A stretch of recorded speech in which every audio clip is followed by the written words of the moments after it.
Pour cette dernière vidéo de la semaine, j'ai eu envie de faire un truc un petit peu amusant, un petit peu différent des vidéos que je fais habituellement.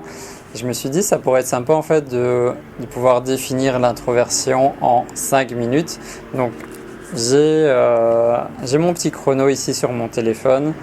Je vais le déclencher et voilà, ça me donnera 5 minutes pour expliquer c'est quoi l'introversion. Alors, j'ai aucune note. J'ai rien noté, j'ai même pas vraiment réfléchi avant. Tout ce que je vais sortir, ça va être le fruit de ces 4 derniers mois où j'ai beaucoup étudié le sujet, où j'ai beaucoup partagé avec toi sur l'introversion. Donc, on va y aller, on va commencer. Donc, c'est parti.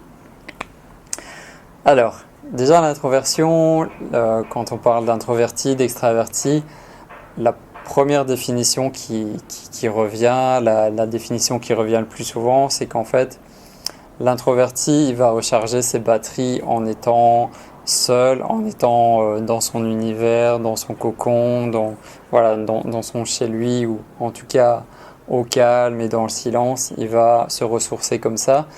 Et l'extraverti, lui, il va plutôt se recharger en étant dans l'extérieur, en recevant des stimulations de l'extérieur, donc les contacts avec les autres personnes, les activités avec les autres, les discussions, c'est comme ça qu'il va plutôt se recharger. Donc l'introverti se ressource avec des choses plutôt intérieures et l'extraverti se ressource avec des choses plutôt extérieures.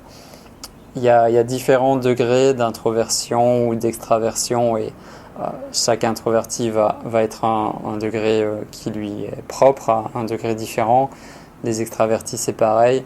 Tu peux imaginer une ligne droite où voilà, d'un côté il y a les introvertis, d'un côté les extravertis, au milieu les ambivertis et chacun se place un petit peu à un degré différent.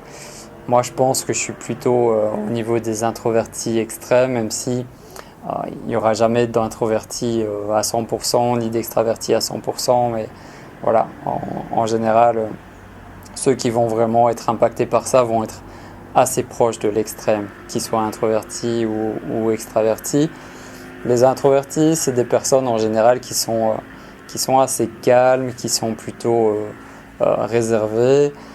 Il y en a pas mal, il y en a certains qui sont timides, mais la timidité n'a rien à voir avec l'introversion. L'introversion, comme je te disais, c'est une manière d'être, une manière de te recharger. La timidité, c'est la peur d'aller vers les autres. C'est une peur que tu as à l'intérieur de toi qui fait que tu as envie d'aller vers l'autre, mais tu n'y arrives pas parce que tu as cette peur. L'introverti, lui, en fait, c'est juste qu'il n'a pas envie. Il n'a pas envie d'aller vers les autres à ce moment-là et il n'y va pas parce qu'il n'en a pas envie. C'est pas parce qu'il a peur. Les introvertis, il y a énormément de clichés autour d'eux qui sont pas vrais. Donc, tu vas trouver beaucoup d'introvertis qui vont être de grands conférenciers, qui vont être des personnes qui s'expriment très très bien oralement. Donc voilà, c'est pas parce que tu es introverti que tu es un ermite dans ta grotte, que tu vas jamais voir des gens. On pense aussi souvent que les introvertis sont pas sociables, qu'ils n'aiment pas les gens. Ça c'est faux aussi. Même si c'est vrai qu'on va préférer souvent être seul, être dans notre univers, on aime aussi aller vers les autres, surtout si c'est des personnes qui à nos yeux sont intéressantes, si c'est des personnes avec qui on va pouvoir avoir des discussions profondes, des discussions spirituelles, on va vraiment adorer. Moi par exemple j'ai des meilleurs amis en Belgique avec qui on est très proches.